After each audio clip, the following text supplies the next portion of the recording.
Mesdames et messieurs, bonsoir. Soyez les bienvenus pour cette nouvelle édition de votre journal de 22 heures. À la une, dans l'actualité.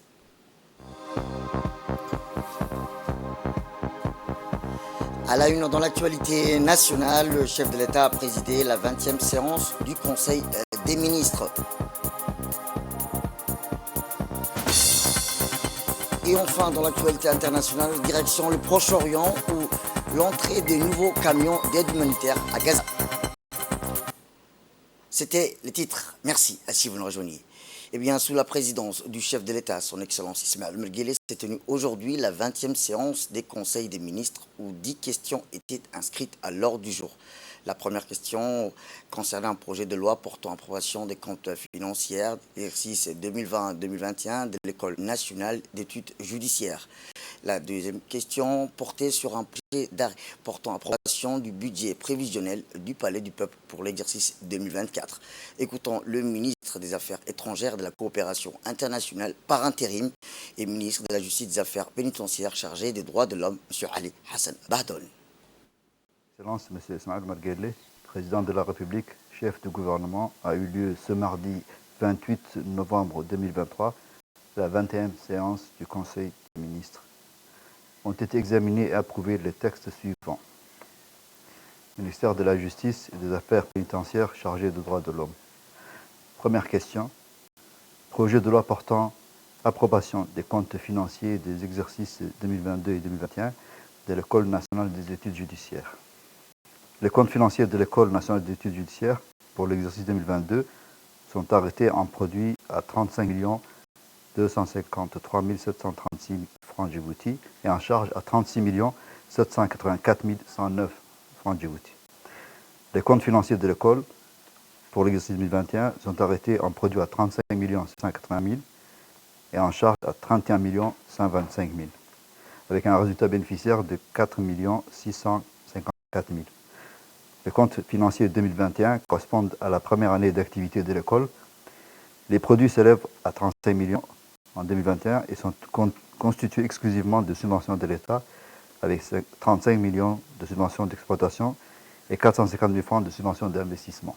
En 2022, l'École nationale d'études judiciaires a poursuivi l'accompagnement des auditeurs de justice et greffiers stagiaires dans leur parcours respectif, tout en procédant à l'élaboration des offres de formation des élèves huissiers, élèves avocats, élèves notaires, en collaboration avec les organisations professionnelles concernées.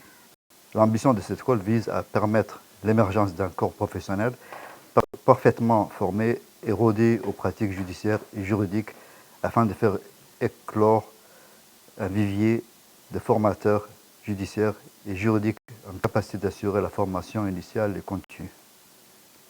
Présidence de la République. Deuxième question. Projet d'arrêté portant approbation du budget prévisionnel du Palais du Peuple pour l'exercice 2024.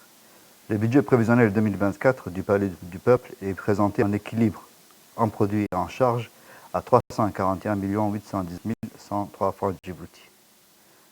Les recettes propres sont constituées essentiellement des revenus de location des salles et des espaces, 80 millions de francs, et de la subvention de l'État, 261 800 000. Le budget 2024 est destiné en priorité aux dépenses de fonctionnement du Palais du Peuple. Outre les charges d'exploitation, le budget prendra en charge les travaux d'entretien et de réparation des bâtiments ainsi que les maintenances des équipements et la climatisation centralisée. Ministère des Infrastructures et de l'Équipement. Troisième question à l'ordre du jour. Projet d'arrêté portant approbation du budget prévisionnel 2024 du laboratoire central des bâtiments et de l'équipement.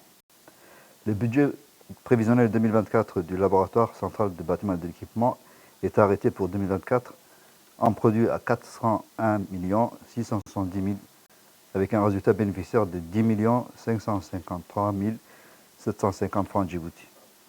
Les produits de l'exercice connaissent une progression et sont constitués des revenus, des analyses et des essais pour le bâtiment, pour les routes et les études géotechniques du sol. Cette dernière catégorie d'études du sol connaît une forte progression, plus 55%, liée à la prise en conscience des risques sismiques par la population. Les charges de personnel s'élèvent à 228 millions de francs Djibouti et connaissent une augmentation de 46 millions par rapport au budget rectificatif de 2023. En 2024, le budget prévisionnel du laboratoire central prend en compte 7 axes majeurs couvrant les aspects tels que l'acquisition des équipements, la réhabilitation des locaux, la recherche en vue de valoriser les matériaux locaux. Le laboratoire va réaliser des investissements de 262 500 000 francs Djibouti. Ces investissements sont financés par autofinancement et par des emprunts bancaires. Le projet de budget prévisionnel 2024 entend renforcer les missions et les capacités des différents services de cet établissement en vue d'atteindre les objectifs qui lui sont assignés. Quatrième question, projet d'arrêté portant approbation et rendant exécutoire le budget prévisionnel 2024 de l'Agence djiboutienne des routes. Le budget prévisionnel de l'Agence djiboutienne des routes de 2024 est arrêté en produit et en charge 1 552 215 193 francs Djibouti. Le budget prévisionnel de l'exercice 2024 connaît une progression. Les produits sont considérés principalement de revenus VRD dans les anciens et nouveaux lotissements, des produits des prestations de services et de travaux, ainsi que les études et contrôles réalisés par l'ADR. Le budget prévisionnel 2024 de l'ADR prend en compte un volet d'investissement d'un montant de 79 millions de francs Djibouti en acquisition de logiciels, en construction, en matériel et outillage, en matériel informatique et mobilier de bureau, ainsi qu'en matériel de transport. L'ADR va également poursuivre la finalisation des projets en cours et la réalisation des études intégrées des infrastructures routières pour renforcer les voies urbaines de la ville de Djibouti. Enfin, il est prévu la réalisation de la construction du tronçon de 60 km de la RN1 entre Dagirou et Galamo, la réhabilitation de la RN9 entre PK51 et PK9 à Tadjoura et les travaux d'élargissement de la RN1 entre PK13 et PK33. Il prévoit aussi la réhabilitation de la voirie urbaine de manière générale. Eh bien, la sixième question concerne un projet d'arrêt portant approbation du budget prévisionnel de l'exercice 2024 de l'Agence nationale de l'emploi et de la formation de l'insertion professionnelle. Le ministre du Commerce et du Tourisme.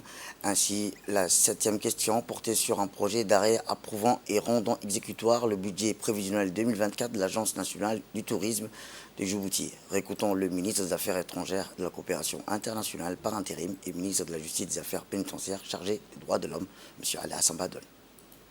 Chargé de la formalisation et de la protection sociale. Cinquième question, projet d'arrêté portant approbation du budget prévisionnel de l'exercice 2024 de l'Institut national d'administration publique. Le budget prévisionnel de l'INAP pour l'exercice 2024 est présenté en équilibre et en recettes et en dépenses à 159 430 000 francs Djibouti. Les produits de l'exercice connaissent une progression de plus 8,1% par rapport au budget précédent, à savoir 2023. Outre les subventions, les produits intègrent les revenus des recettes liées aux formations et à la location des salles. L'INAP va investir 272 millions de francs Djibouti en 2024 en construction de salles, en acquisition de matériel de transport, matériel informatique et de bureautique. En 2023, l'INAP a mis en place un programme de formation en management des organisations publiques au profil de 24 auditeurs du secteur public.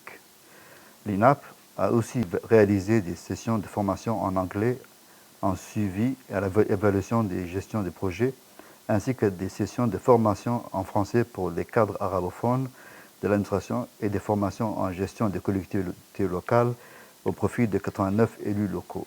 Sixième question, projet d'arrêté portant approbation du budget prévisionnel de l'exercice 2024 de l'Agence nationale de l'emploi et de la formation et de l'insertion professionnelle, l'ANEFIP. Le budget prévisionnel 2024 de l'ANEFIP est présenté en recettes et en dépenses à 598 720 000 francs Djibouti. Les produits d'exploitation sont constitués principalement de recettes liées à la délivrance des permis de travail à hauteur de 350 millions, des licences des agences privées à hauteur de 160 millions, des locations de salles 8 millions et des cartes professionnelles 7 millions. L'ensemble de ces produits constate quand même une légère baisse. Les dépenses d'investissement s'élèvent à 111 millions francs Djibouti. L'ANEFIP prévoit des contributions de partenaires d'un montant de 167 millions de francs Djibouti. En 2024, l'ANEFIP prévoit d'investir 111 millions dans la construction d'un nouveau bâtiment, l'acquisition de logiciels, de matériel informatique et d'aménagement et installation, dont la construction d'un canal, des eaux usées et des matériels de transport. Au cours de l'année 2023, le nombre de chercheurs s'inscrivant à l'ANEFIP s'établit à 3438 personnes. L'ANEFIP a enregistré 480 placements au niveau de recrutement entre 2023 et 2022 et 260 000 entre 2022 et 2021. L'agence prévoit le placement de 200 personnes dans le secteur de l'hôtellerie pour l'année à venir. Ministère du Commerce et du Tourisme. Septième question. Projet d'arrêté portant approbation et rendant exécutoire le budget prévisionnel de l'Agence nationale du tourisme de Djibouti. Le budget prévisionnel de l'Agence nationale du tourisme pour l'exercice 2024 est présenté en produit à 247 176 946 francs Djibouti et en charge à 236 118 000 francs avec un résultat prévisionnel de 11 58 000 francs Djibouti en produit. Les produits de l'exercice connaissent une progression et sont constitués de ventes de produits promotionnels, de redevances de Camanon et de la subvention de l'État. En 2024, l'Agence nationale du tourisme compte investir plus de 3,2 millions de francs dans l'acquisition de matériel informatique et mobilier de bureau, des locaux, ainsi que l'abonnement au logiciel de comptabilité. L'ANTD prévoit aussi de procéder à la rénovation du complexe du DAI pour un montant de 10 millions et réaliser des extensions des locaux. L'agence va poursuivre aussi ses efforts visant à promouvoir le développement du secteur à travers le soutien et l'accompagnement de la formation des jeunes, le marketing à destination de Djibouti, la mobilisation de l'entrepreneuriat et des investissements dans le secteur. Ministère du Budget. Huitième question. Projet d'arrêté portant affectation de 3 parcelles de terrain au ministère des Affaires musulmanes et des biens waqf. Le projet d'arrêté a pour objet l'attribution de 3 parcelles de terrain assises au lotissement Balwar 2. Les 10 parcelles de terrain d'une superficie totale de 5 263 m² sont destinées aux implantations de masjid. Ministère de la Justice et des Affaires pénitentiaires chargé des droits de l'homme. Neuvième question. Projet de décret portant nomination de magistrat à la Cour des comptes. Sont nommés M. Ahmed Mourbil Ahmed, Mme Aisha Elmi Saïd, Mme Amran Jama Amar, Mme Asma Abdou Gahir, Mme Awo Abdi Isse, Mme Fathia Kay Hassan, Mme Fatouma Ali Shihim, M. Galab Abdullahi Galab, M. Haysama Ali Hassan, Mme Hoban Ali Mohamed, Mme Khadira Farah Saïd, M. Miguel Aoud Waberi, M. Mohamed Hassan Abdullahi, Mme Soumaya Mohamed Moumin, Mme Tasnim Abdullah Abdou, M. Zakaria Yahya Awale et Mme Zemzem Mohamed Miguel. Ces personnes sont nommées en qualité de magistrats à la Cour des comptes. Ministère du Travail chargé de la formalisation et de la protection sociale. Dixième question. Projet de décret portant nomination. Sont nommés Mme Saïdo Ahmed Omar, directrice du contrôle et du suivi et de la veille des entreprises et des établissements publics du secrétariat exécutif en charge du portefeuille de l'État. Et M. Ibrahim Hassan Mohamed est nommé directeur général de la société Cimenterie d'Al Sabih. Communication. Le ministre de l'Intérieur a fait un compte-rendu de sa participation à la réunion ministérielle annuelle des États membres de l'IGAD qui s'est tenue du 20 au 23 novembre à Addis Abeba. Le ministre du Travail chargé de la formalisation et de la protection sociale a fait un rapport sur sa participation à la 5e session de la conférence islamique des ministres du Travail qui s'est tenue du 21 au 23 novembre 2023 à Bakou, en Azerbaïdjan. Et le ministre de la Communication chargé des postes et des télécommunications a fait un compte-rendu sur sa participation à la conférence mondiale des radios-télécommunications qui s'est tenue du 20 au 24 novembre 2023 à Dubaï. Autre actualité dans ce 22 heures, c'est aussi le président de l'Assemblée nationale, M. Dileta Mohamed Dileta, qui a reçu aujourd'hui la visite de courtoisie de Mme Marie Nathalie, directrice générale de l'Autorité nationale de sûreté et de sécurité nucléaire, radiologique, chimique et biologique, qui était accompagnée par des experts de haut cadre de l'Autorité nationale. Après les salutations d'usage, Mme Nathalie a fait une présentation de l'Autorité nationale, de ses objectifs à court et à moyen terme, et surtout des missions qui lui sont dévolues. Pendant son intervention, Mme Nathalie a expliqué que l'agence est une autorité administrative indépendante placée sous la présidence de la République et qui assure au nom de l'État le contrôle de la sûreté et la sécurité nucléaire, radiologique, chimique et biologique, dans le but de protéger la population et l'environnement. En outre, Mme Nathalie n'a pas manqué de rappeler que l'autorité qui est placée sous la tutelle de la présidence est dotée d'un cadre législatif et réglementaire qui lui permet de coordonner, de coopérer sur plan technique avec l'Agence internationale de coopération technique. Dans le même lancé, les experts ont expliqué que l'autorité nationale assurait le contrôle de la radioprotection et de la sûreté et de la sécurité nucléaire, dont l'objectif de protéger les travailleurs, les patients, le public et l'environnement des effets néfastes, des risques d'exposition liés à l'utilisation des rayonnements ionisants. Prenant la parole, le président de l'Assemblée nationale, M. Dileta Mohamed Dileta, a félicité Mme Nathalie et ses collaborateurs pour la clarté de leur exposé, les premiers pas qu'ils ont, a-t-il dit, accomplis et surtout l'efficacité avec laquelle ils œuvrent à la promotion de l'agence. En outre, le président de l'Assemblée nationale a mis en exergue l'importance d'encourager et d'influencer nos compatriotes de la diaspora à venir œuvrer dans ce domaine et à venir soutenir les capacités de leur pays afin, le président de l'Assemblée nationale a invité les experts à vulgariser davantage les activités de l'agence, des institutions de l'État et de la population. Le secrétaire général du Parlement, la directrice de l'expertise juridique, ainsi que le directeur de cabinet du président du Parlement ont pris part à la réunion. Tout à fait autre chose cette fois-ci, une délégation yéménite de haut niveau conduite par le membre du conseil présidentiel, M. Tarek Mohamed Abdallah Salah, est arrivé à Djibouti pour une visite de travail. La délégation a été accueillie à l'aéroport international de Djibouti par le ministre de l'Enseignement supérieur et de la Recherche scientifique, Tornabil Mohamed Ahmed, et l'ambassadeur de Djibouti au Yémen, M. Mohamed Ali Issa, l'ambassadeur de la République du Yémen, doyen du corps diplomatique à Djibouti, M. Abdallah bin Moussalem, ainsi que du directeur du département arabe au ministère des Affaires étrangères, Mohamed de Alouaïs. Il convient de noter que la visite du membre du conseil présidentiel de la République du Yémen, M. Tarek Mohamed Abdallah Salah, à Djibouti, s'inscrit dans le cadre de relations fraternelles étroites qui lient Djibouti à la République fraternelle du Yémen. La délégation tiendra des entretiens importants avec les autorités djiboutiennes pour faire avancer les efforts visant à renforcer la coopération fructueuse entre les deux pays. Autre actualité dans ce 22 heures, c'est aussi le ministère du Commerce et du Tourisme, en collaboration avec le secrétariat de l'Organisation mondiale du commerce, qui ont organisé ce matin au Sheraton Hotel un atelier sur le suivi de l'examen des politiques commerciales de Djibouti, qui durera 3 jours, à savoir du 27 au 29 novembre prochain.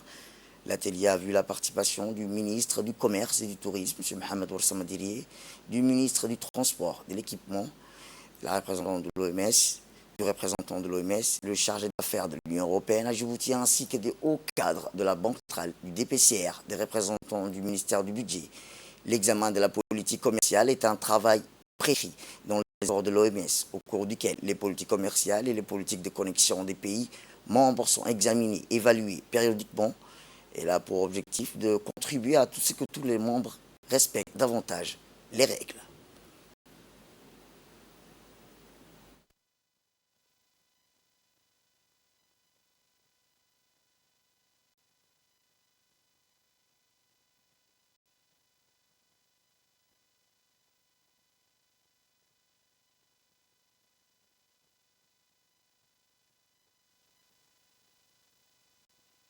La politique commerciale de Djibouti a été examinée pour la 3e fois en octobre 2022.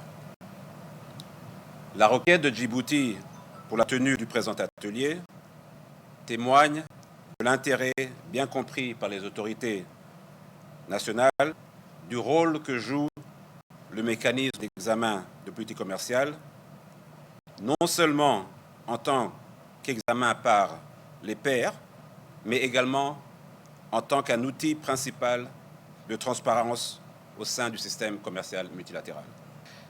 Djibouti, en tant que membre initial de l'Organisation mondiale du commerce et participant actif dans le système multilatéral, a une place particulière dans le commerce mondial. En effet, placé sur la deuxième route maritime au monde, pays d'origine et de destination d'un corridor le plus actif en Afrique, il est aussi partie importante de la zone de libre-échange continental africain, ainsi que différents accords de commerce bilatéraux. Sa politique dans ce domaine est cruciale pour son développement économique et social, juste comme celui de la région. Participer à cette cérémonie d'ouverture nous permet de comprendre les efforts menés par les pays pour adresser les recommandations émises lors de l'exercice de revue de la politique commerciale de 2022 conduite par l'OMC. À présent, écoutons le ministre du Commerce sur ce sujet. C'est un réel plaisir de vous adresser aujourd'hui ces quelques mots d'ouverture de cet atelier organisé par mon département en collaboration avec le secrétariat de l'OMC sur le thème suivi de l'examen des politiques commerciales de Djibouti. Je voudrais avant tout vous souhaiter la bienvenue dans cet espace dédié au dialogue et à la réflexion. Je profite également de cette occasion pour vous remercier pour votre présence et pour avoir répondu favorablement à notre invitation. Mesdames et messieurs, chers participants, comme vous le savez, l'examen de la politique commerciale est un exercice ancré dans les accords de l'OMC. Il vise à améliorer la transparence, la compréhension des politiques commerciales adoptées par les membres de l'OMC et à évaluer leur incidence.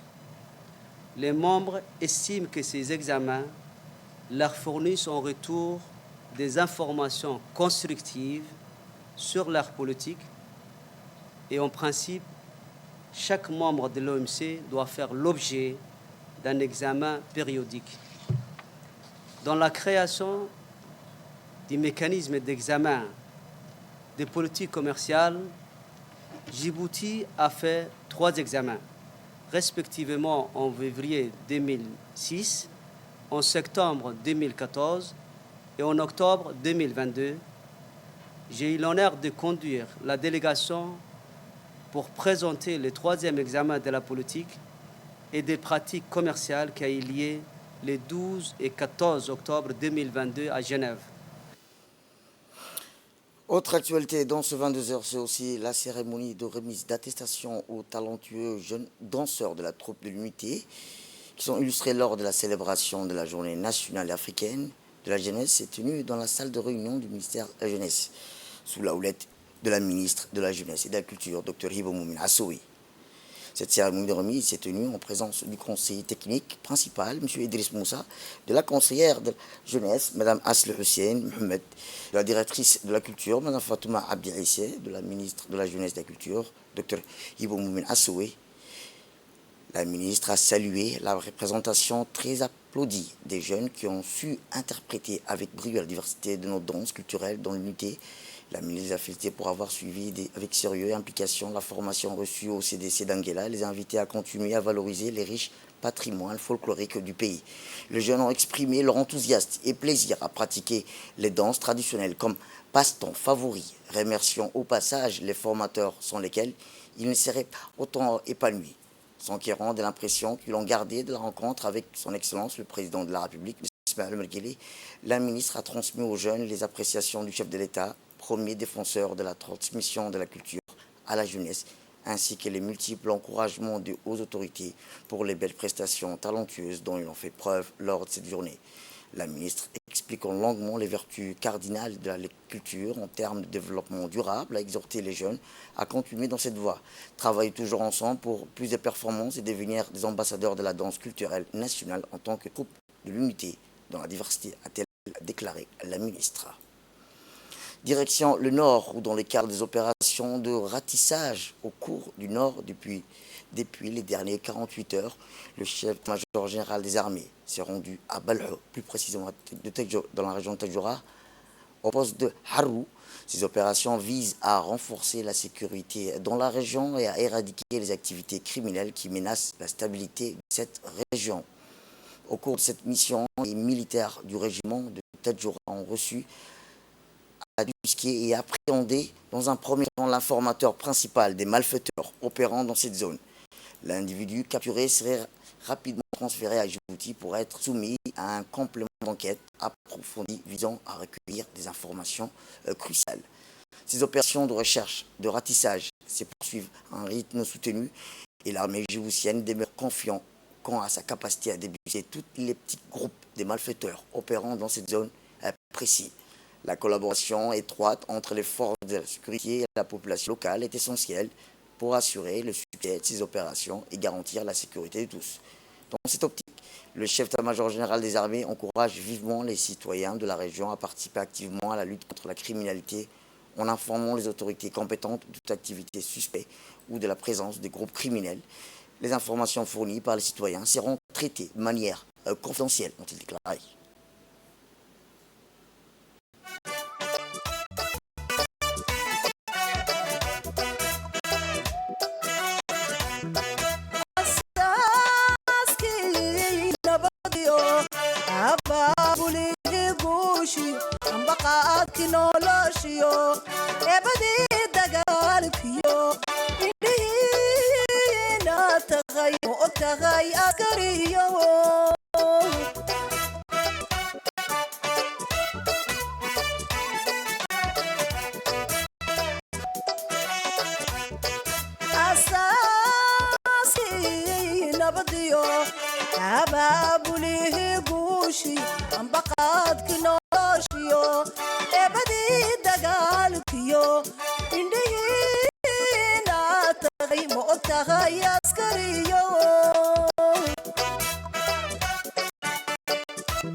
Retour à Djibouti, éducation cette fois-ci, où le ministère de l'Éducation nationale de la formation professionnelle, en collaboration avec l'Institut français à Djibouti, a récemment lancé un concours visant à trouver le meilleur reporter sportif sous le thème sport et langue française, unis par les Français, langue olympique. Cette compétition vise à célébrer le lien entre le sport et la langue française. La cérémonie de lancement officielle s'est tenue au lycée Djama. Maître a été honoré par la présence du secrétaire général du ministère de l'Éducation nationale et de la formation professionnelle, M. Mohamed Al-Hamayoub, de M. Eric Chevroy, conseiller de coopération et d'action culturelle, du représentant de l'IFD, de l'ambassadeur de l'OIF à Djibouti, M. Guel Idriss Omar, ainsi que d'autres personnalités éminentes. Diverses activités passionnantes sont prévues dans le cadre de ces concours qui vont se tenir du 25 novembre jusqu'au 7 décembre. Ces activités offriront aux jeunes lycéens participants une opportunité unique de développer leurs compétences en journalisme sportif tout en renforçant leur maîtrise de la langue française. Eh bien, nous avons eu l'occasion de recueillir les impressions des jeunes lycéens qui participent à ce concours, qui expriment une grande satisfaction et excitation quant à cette expérience enrichissante.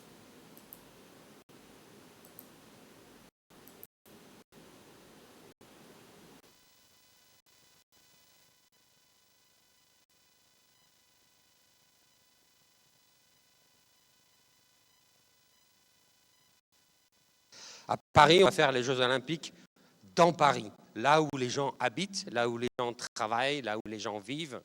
Et donc, les athlètes vont courir sur la scène.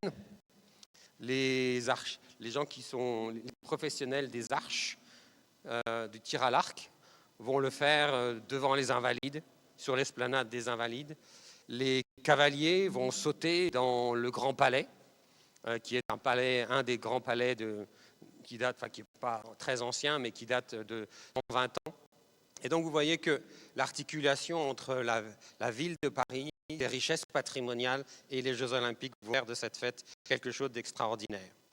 Il y a une beauté dans la diversité des langues, une richesse culturelle qui nous relie et qui nous sépare, et surtout nous unit dans notre humanité commune.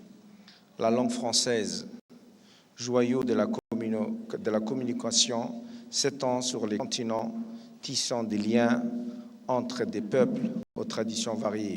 Dans cette toile linguistique, le sport se présente comme un langage universel, transcendant dans les frontières et les barrières, offrant un terrain de jeu où se mêlent compétition et fraternité. Eh bien, cet événement exceptionnel contribuera à promouvoir le sport et la langue française auprès de tous les lycées de Djibouti-Ville. Française par nos élèves est une priorité du ministère. Toutes les révisions et les réformes que nous avons menées portent comme priorité la maîtrise de la langue française. Et ceci pour deux raisons essentielles. La première, parce que la langue française est le médium d'enseignement et donc c'est le moteur qui permet à tous les enfants d'acquérir non seulement cette langue, mais acquérir aussi les compétences dans les autres disciplines, mais également aussi parce que la langue française nous appartient. Elle nous appartient, et je vais paraphraser son Excellence le Président de la République, M. Ismaël Omar Guelleh, qui a dit « la francophonie, c'est notre ADN ». Et donc, cette langue, pour nous, pas uniquement une langue d'enseignement, mais elle fait partie aussi de notre patrimoine culturel. Et c'est pourquoi, aujourd'hui, nous saisissons toutes les occasions et tous les moyens pour promouvoir la maîtrise de cette langue et promouvoir aussi l'appartenance culturelle. Et donc, le ministère a rénové, travaillé sur les programmes scolaires, mais aussi travaille sur les autres moyens qui permettent de maîtriser cette langue. Et aujourd'hui, nous célébrons un des moyens qui nous permet de développer cette langue, c'est-à-dire les activités périscolaires. Donc des concours, des activités ludiques qui permettent aux enfants d'apprendre, d'améliorer leur connaissance dans cette langue, mais également aussi donc de la maîtriser. De retour au nord, où la solidarité palestinienne, pièce jaune pour les jeunes de Gaza, premier versement du fonds récolté au CDC de Bok. Et bien après le CDC de Djouk, d'Ali Sebi et de Dikil, hier c'était au tour du CDC de Bok d'opérer le premier versement du fonds récolté dans le cadre de la solidarité envers le peuple frère de la Palestine. En réponse à l'appel du président de la République, le comité d'organisateurs composé des jeunes, des responsables du CDC avec l'accompagnement des autorités de la région ont ainsi mené à bien cette mission qui consistait à effectuer un premier versement au compte ouvert à cette occasion à Salam Bank. Mobilisés depuis plusieurs jours, les jeunes de Hayout se réunissent régulièrement au CDC de Bok pour accomplir la collecte des fonds et le transfert des contributions dédiées à la solidarité palestinienne est une première concrétisation. Cette initiative souligne bien l'engagement de la jeunesse et des communautés des régions de l'intérieur dans les actes humanitaires de leur capacité à s'unir pour une cause juste, en l'occurrence un geste solidaire conséquent à apporter pour soulager la souffrance des jeunes palestiniens de Gaza. Le versement bancaire collecté n'a pu être réalisé sans le soutien d'effectifs de toute une communauté et de la coordination efficace qui a prévalu tout au long du processus. L'événement du versement a été marqué par la présence des autres autorités de la région, témoignant de l'importance accordée à cet élan de solidarité. Enfin, l'efficacité diligentée démontre incarne bien l'esprit d'entraide djiboutien, la générosité légendaire des Obokois qui anime l'élan de solidarité populaire en faveur de la société civile de Gaza.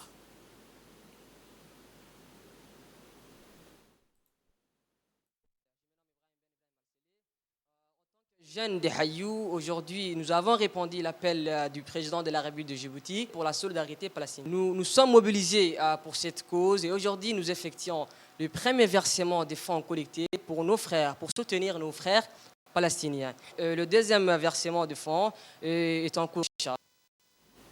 Et enfin, dans le fait divers, les gendarmes de la brigade de recherche ont mis la main sur des malfaiteurs extrêmement dangereux qui opéraient dans le secteur de Boldoko et de la cité Barouara 2, une zone de non-droit.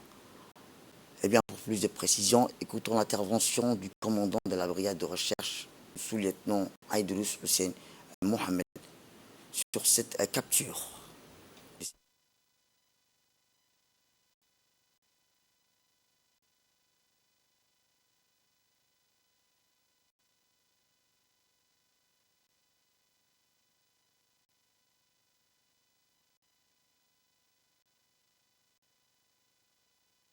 Depuis quelques mois, les gendarmes de la brigade de recherche ont pris connaissance de l'existence de jeunes constitués en deux bandes organisées, connus respectivement sous les noms de Rome et Minnesota, qui sèment la terreur à des heures tardives dans le secteur de Baroire 2 et le quartier Bouloro. Ces malfaiteurs armés de machettes et de gourdins s'attaquent généralement aux passants et les usagers routiers stationnés dans ce secteur isolé et dépourvu d'éclairage. Agissant sous la menace des armes blanches, ces criminels dépouillent les biens de leurs victimes avant de s'éclipser dans la nature. Face à cette situation d'insécurité récurrente, les enquêteurs de la brigade de recherche exploitent des renseignements fiables permettant d'identifier et localiser les positions de certains de ces malfaiteurs notoirement connus. Ce n'est que le samedi 25 novembre 2023 à 6 h du matin, les gendarmes de cette unité interpellent deux parmi les malfaiteurs dans leurs domiciles respectifs. Dans la foulée, les enquêteurs procèdent aux fuites domiciliaires de ces derniers. Ces opérations ont permis la découverte de 9 téléphones portables de marques différentes et 2 ordinateurs portables ainsi que des armes blanches. Confrontés aux objets découverts, les deux délinquants aux aveux et coopèrent avec les gendarmes en dénonçant leurs co-auteurs. Ces investigations ont ainsi permis de mettre la main sur 13 malfaiteurs ainsi que la saisie de 54 téléphones portables de diverses marques, 5 tablettes et 4 autres ordinateurs portables ainsi qu'un montant de 200 000 francs Djibouti provenant principalement d'extorsion à main armée.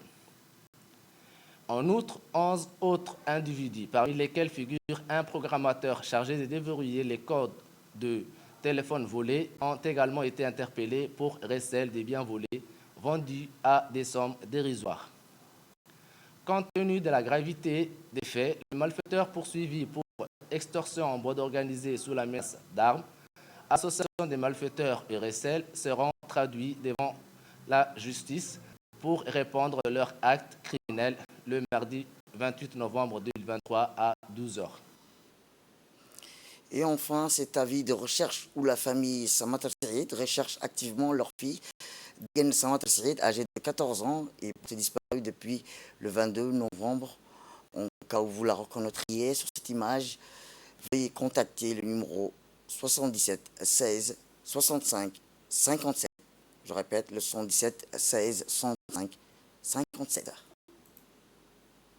Et dans l'actualité internationale, la trêve de 4 jours conclue devrait être prolongée et évoluer vers un cessez-le-feu permanent, a déclaré hier le chef de la diplomatie de l'Union européenne, Josep Borrell. Le chef de la diplomatie de l'Union européenne a également exposé sa vision d'une résolution politique du conflit fondée sur une solution à 2 États dans laquelle une autorité palestinienne renforcée prendrait le contrôle de la bande de Gaza avec le soutien de l'Union européenne. La réunion a marqué le début d'un forum de 2 jours de l'Union de la Méditerranée qui se concentrera sur le conflit au Proche-Orient dans le but de stimuler les efforts politiques en vue d'une solution pacifique. Israël n'a pas envoyé de représentants. Les remarques de Josep Borrell interviennent alors que la pause de 4 jours obtenue grâce à la médiation du Qatar, de l'Égypte et des États-Unis pour permettre l'échange et entre dans sa dernière jour. Eh bien, alors que la trêve à Gaza a été prolongée de 2 jours, de nombreux camions d'aide humanitaire continuent d'affluer par le poste frontière de Rafah dans le sud de la bande de Gaza. Une centaine de véhicules acheminant du matériel médical pour les hôpitaux qui fonctionnent encore. 11 ambulances ont également été livrées à l'hôpital Al-Shifa, le plus grand de la bande de Gaza. Au total, selon l'ONU, plus de 250 camions sont entrés dans l'enclave palestinienne depuis le début de cette pause. Depuis vendredi, dans le cadre de l'accord entre Israël et le Hamas, 39 otages israéliens ont été libérés, ainsi que 100 Palestiniens détenus dans les prisons israéliennes. Parfois, sans procès, cette trêve offre un répit à la population palestinienne. C'est tout pour cette édition. Merci à vous de nous avoir suivis. Restez avec nous pour la suite de nos programmes télévisés. Comme d'habitude, le programme continue sur Télé Djibouti. Restez avec nous.